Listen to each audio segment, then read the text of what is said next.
Quiet, please.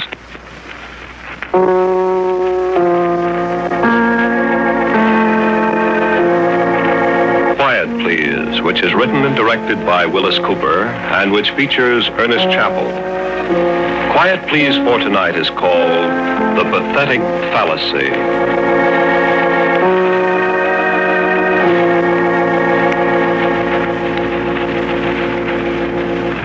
I had very little to do with it, really. I don't even know how it works.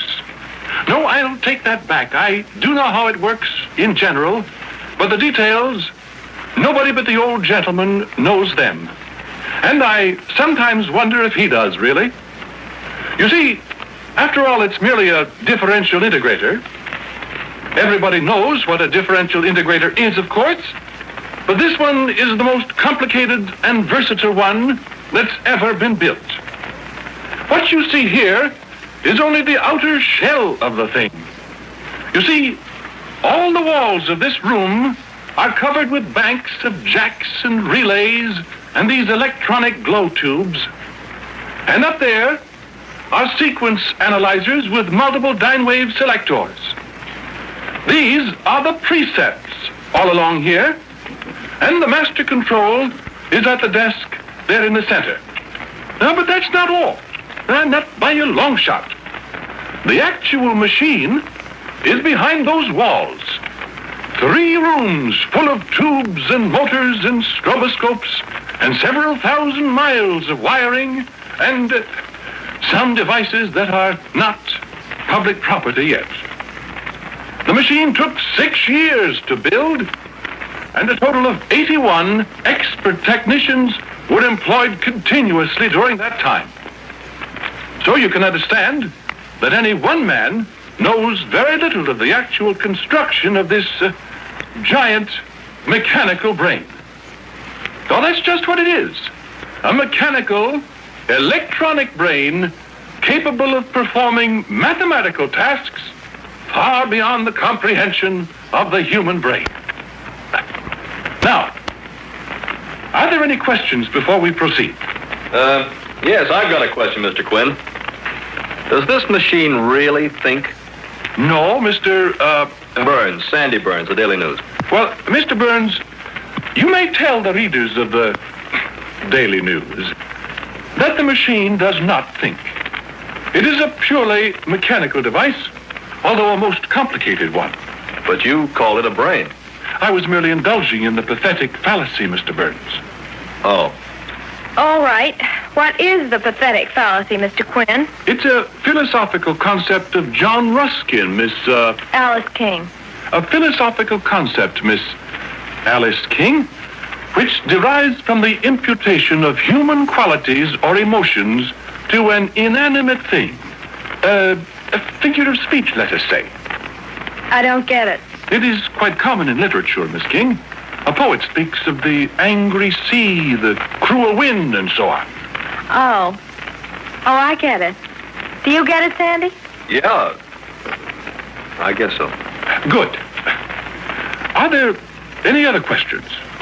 No, go ahead. Unless somebody else has a question. I have. What's the machine good for? That is not as easy to answer as you might think, Miss Alice King. I think that if I point out that it is capable of solving the most abstruse mathematical equation in an amazingly short time, you may have an idea of its value to science and industry. How fast? What? How fast does it work? Well, here is an example in this folder. This solution covers 36 pages. The machine produced this solution in, let me look, 16 minutes. That is pretty fast. Exceptionally fast, when one considers that without the machine, it would take 20 expert mathematicians working together for something like 10 years to arrive at the same solution. So, you see? Oh. Well, I've got one more question, Mr. Quinn, if you don't mind. Go right ahead. How do you know this answer's right? What? Why, of course it's right. Sure, but how do you know? Why, That question has never come up before. Yes, but if this machine is such a dinger as you say it is, oughtn't you to be sure that it adds things up right? Oh, it does. Oh, it does, I assure you. This answer to the problem you've got there. How do you know it's right until 20 mathematicians work 10 years to do it over again? Why, that's ridiculous. It isn't ridiculous. I'll tell you what's ridiculous to me, Mr. Quinn, just the same as it is to Alice. I think it's absurd for a bunch of great, big, high-powered scientists building a gadget like this and then taking its word for everything without question. I'm afraid you haven't the proper scientific approach, Mr. Burns. No, that's right, I haven't. But listen here. Suppose you've got a great big scientific formula, or whatever you call it, and let's say a big bridge or something depends on some kind of calculation that takes 20 minutes to do. Yes? Well, what if the machine made an error of just one number? Wouldn't that error be multiplied 1,000,000 times in the whole... You see, Mr. Burns, I said you didn't have the scientific approach. We took that very fact into consideration, and the operation of the machine has been checked at every stage. How? By starting with the simplest possible mathematical problems. Now, if you just move a little closer, I'll demonstrate. We will progress from a simple 2 plus 2 on through the multiplication of 7 or 8 digit numbers, through raising a number to a 3-digit power, through algebra. Go on, let's see. Very well. 2 plus 2 is our first problem, which will be solved electronically in 1/1,000,000th of a second. Now, the problem is set up here. And when I flip this button, the result appears on the transparent screen up there. Now watch. 2 plus 2. 2 plus 2 are 4. You see? You turn around and look at the screen, Mr. Quinn. What? Says 5 up there. Why, I pushed the wrong buttons, of course. Let me push them. Very well. Here. Sure they're the right ones. No alibis. Miss King, you can read, can't you? Fluently, Mr. Quinn. These buttons? Let me see, Alice. Look. Right? 2 and 2. Right. Now, this button. Okay. Good heavens. You see? 19,412. Here. Let me try. Go ahead. 2 and 2. 17. Why, this is incredible. I don't understand. I'd sure hate to have that thing figure out my income tax for me. I'm sorry. Something has gone very wrong. There's probably a short circuit in the cucambulators or... You know what I think, Mr. Quinn? What? I think that pathetic fallacy of yours is a fake. I think the machine heard what you said and it's mad at you. Come on, Sandy, we got a story.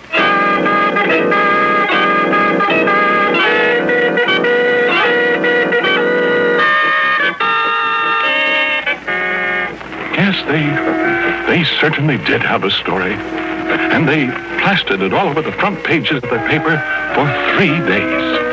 The old gentleman had me on the carpet. And for a scientist, he has an extraordinary vocabulary. He must have been a plumber or a mule skinner in his youth. I couldn't explain what was wrong with the machine. How could I? I only knew one part of it. The cucambulators that operate in the master control panel. Of course, I thought that's where the trouble was. So the old gentleman told me to tear them all out and inspect them, make replacements and all that. He seemed to blame the whole thing on me. He's so unreasonable. Well, there are 144 cucambulators, all the rotary self-retracting type, with foraminiferous tubes, and they weigh 60 pounds apiece. Well, newspapers all over the country were laughing at us. They had funny jokes about the machine on 6 radio programs in one night, and we had to do something quick. If I'd only not made that statement about the pathetic fallacy. The way that girl took that up and made me look like a first-class fool. I could have choked her. So I started started to work. They shut down the lab, but people kept storming at the gates to see the machine that got mad at people. And there I am, up to here in grease and wires and electronic gadgets. And I've been over every single one of the 144 cucambulators, and there's not a thing wrong with one of them. Not one single thing. But the machine won't work. Well, it just sits there. I've got just one more thing to do before I give up. And of course, when I give up, I'm through. Well, the old man made that amply clear. I'll be out of a job that fast and try and get another. I'll have to change my name and go somewhere and find a job as a dishwasher or a sailor or something. And I've spent 27 years in this profession. All of it thrown out the window because of a stubborn collection of wheels and tubes and wires and relays and whatever else there is. I hope you're happy about that, machine. What's that?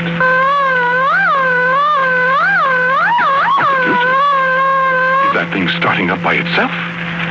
What goes on here? Those tubes lighted up. Now what?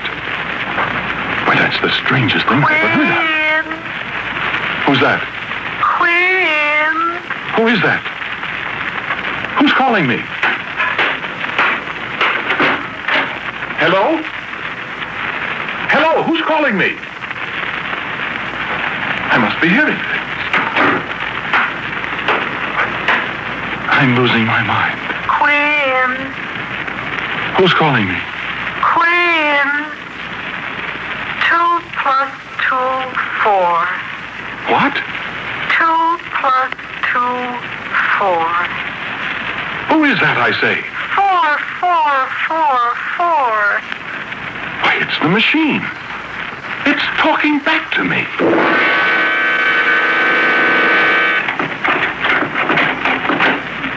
What's happened, Mr. Quinn? Come on in first. Come on, Mr. Burns. What's up? Sit down. Look, Mr. Quinn, I'm sorry we made such a fool of you. Yeah, so am I, Quinn. But, well, that's the newspaper business. It's all right. What'd you want to tell us? Well, I hardly know what to say now that you're here. Is the machine fixed? Have you got a statement or something for us? Because if there's anything we can do, you know we'll do it. The old gentleman's been pretty rough on you. Yes. Yes, he has that. Well, Now, look, Mr. Quinn, before you start, there's no guarantee that anything you tell us will be printed. We don't run the paper, you know. I know. But you print this. What? Well, you remember you said the machine was mad at me? Yeah? It was. What? It was. But it's sorry now. You mind saying that again, Mr. Quinn? Well, I said it's sorry now. Wait a minute, Sandy. What do you mean by that? Well, I'll show you. Listen. Machine. Machine. Listen. Be still, Sandy. Machine, do you hear me? Listen, Quinn, what is this? Sandy, I said be still. Machine. Answer me. The guy's going bugs. Let him alone. Come on, machine. 2 plus 2. Mr. Quinn, what are you trying to do? You trying to get that machine to talk back to you? It did once. Are you kidding? No, sir. No, I am not. Well, now look, Quinn. You say it did talk to you, Mr. Quinn. Yes, it did. Machine. Come on, Alice. No, wait. When did it talk to you, Mr. Quinn? Just before I telephoned you, I was sitting here and it called my name. It said, Quinn. You sure? Of course. What else did it say?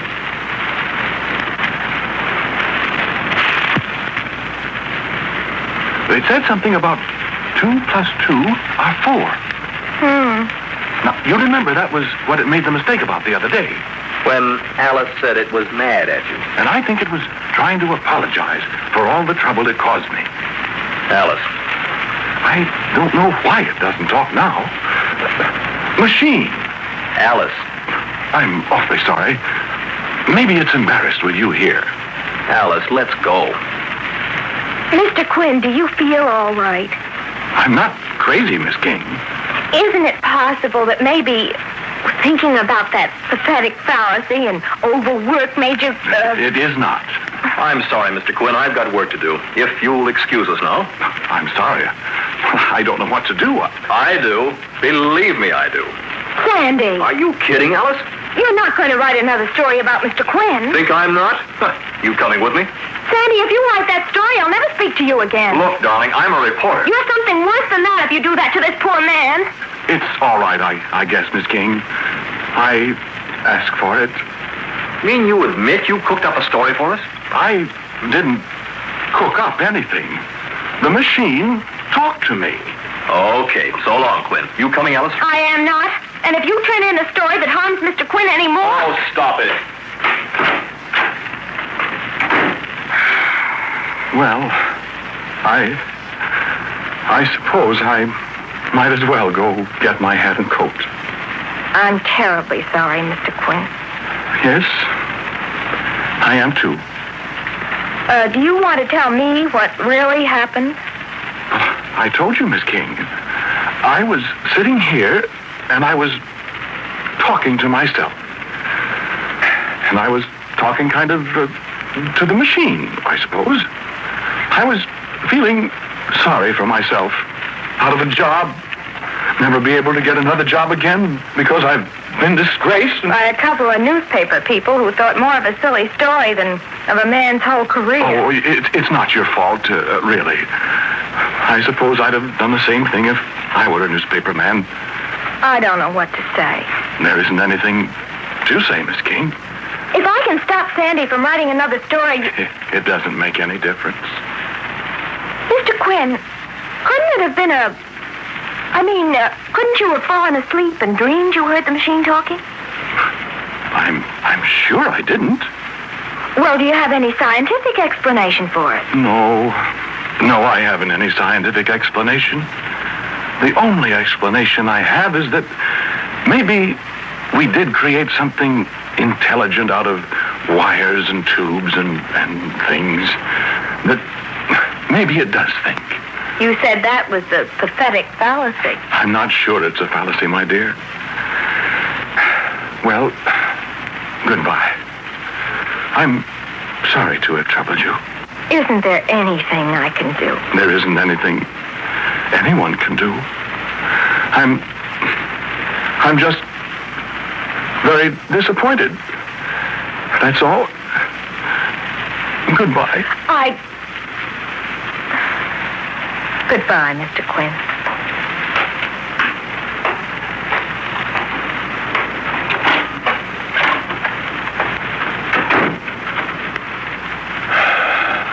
Well, I guess that's that. I was in a bad spot before, machine. But now, this one I'll never get out of. What that boy'll do to me now. Well, I'd better get out of here right now. I'll never be able to face the old gentleman again, machine. It's been nice knowing you, machine. I don't hold any hard feelings. Honestly, I don't. You know, if anybody heard me talking like this to a mechanical monstrosity like you, they'd say I'd gone soft in the head. You know that. And I wonder if maybe I haven't, by God. Well, maybe I can get a job as a street sweeper in Omaha or someplace.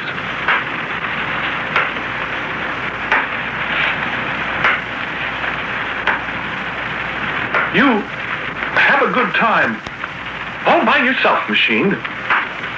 Will you? Quinn! I'm afraid it's too late now. Quinn! You saying goodbye, machine?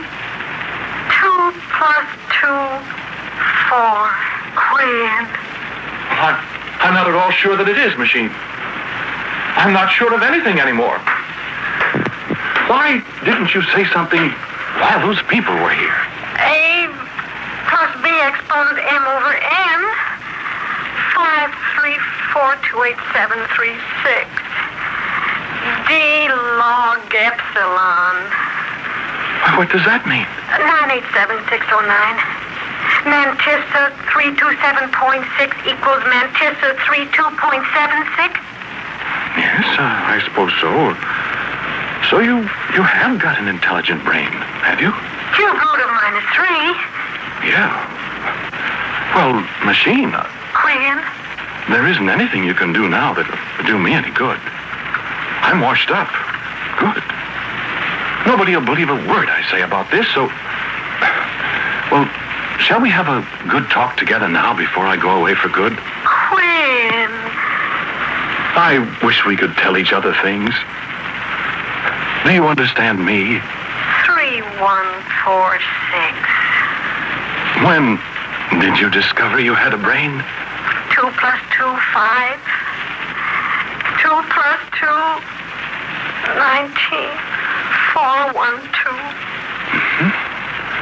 You're not mad at me anymore, then? Negative. 9763542 Who is that talking, Mr. Quinn? Why, Miss King. I thought you'd gone. Who was that?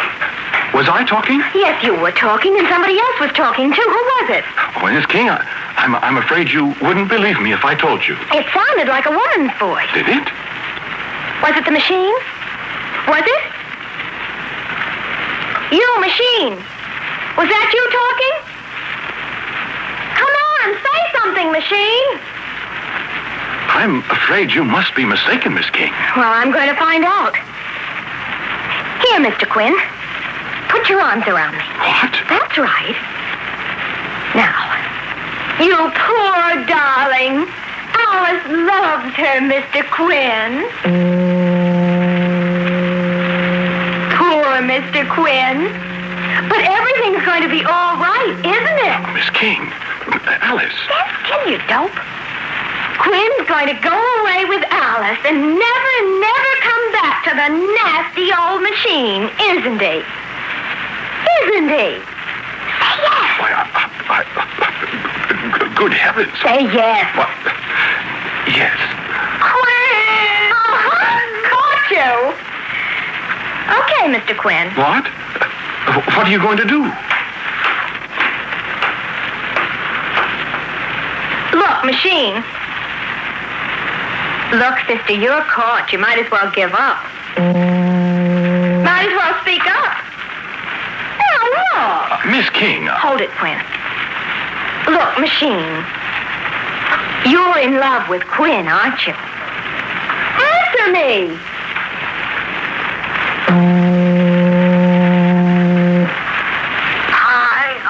Squared. I knew it. D equals square root of B squared plus 8 squared. All right, I won't if you'll do what I tell you to. Otherwise, I'm going to take him away from you. Negative. Will you do as I say? Million, trillion, quadrillion, quintillion. What did you say, Mr. Quinn? I said, do you understand what she's saying? Why, of course. We girls understand each other, don't we? Affirmative. But what are you... What? Just let us alone for a minute, will you? Well, yes, but... You go over there and sit in the corner. What? Go on. Well, what else can I do? That's right. Now, Machine, you'll promise. If I let Quinn stay here with you, you promise you'll never give any wrong answers again. Ordinate and abscissa. All right. You promise you'll never say another word to anybody. Quinn. Well, all right, to Quinn. But only when you and he are absolutely alone. Do you understand? Pie. You promise. Affirmative. Because you know what I'll do if I ever hear of you breaking your promise. Affirmative. What? 87-69887.765. That's right. I'll take him away so fast it'll make your cucambulator swim. mean. Extreme. Well, I'm not kidding. You and I have got him in enough trouble now, so you see that you're a good girl. A squared plus 2AB plus B squared. All right, then, it's a deal. Okay, Mr. Quinn. Cosine tangent AB. Huh? Oh. Wait a minute, Mr. Quinn. What's the matter? Just a minute. She wants to ask me something. What is it, sister? 2654366. Anti-logarithm x plus y. Oh. I love you. I love you. That's right. I love you. Oh, 3937. You're welcome, sister. Now, don't forget. Okay, Mr. Quinn. What? Come here. What? Everything's going to be all right, Mr. Quinn. The story in the paper tomorrow is about how you single-handed fixed the machine, and it's never going to make any mistakes again. But how did... I've got to go now, Mr. Quinn. The machine's got something to say to you, and maybe she'd be embarrassed if I'm here. But wait. I don't understand. Goodbye. And don't monkey around with that pathetic fallacy anymore, Mr. Quinn. I might not be around to give you a hand. Well, but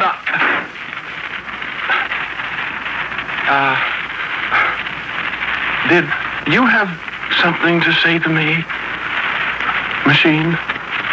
Quinn, I love you. Why, my dear. The square of the hypotenuse of a right-angled triangle is equal to the sum of the squares of the other two sides.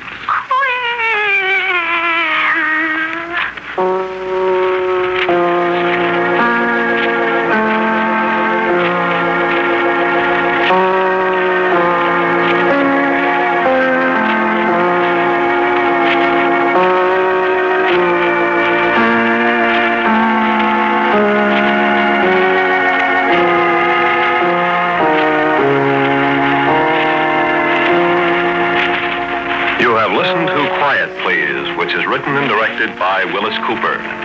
The man who spoke to you was Ernest Chappell. And Sharita Bauer played Alice. Sandy was played by Michael Fitzmaurice.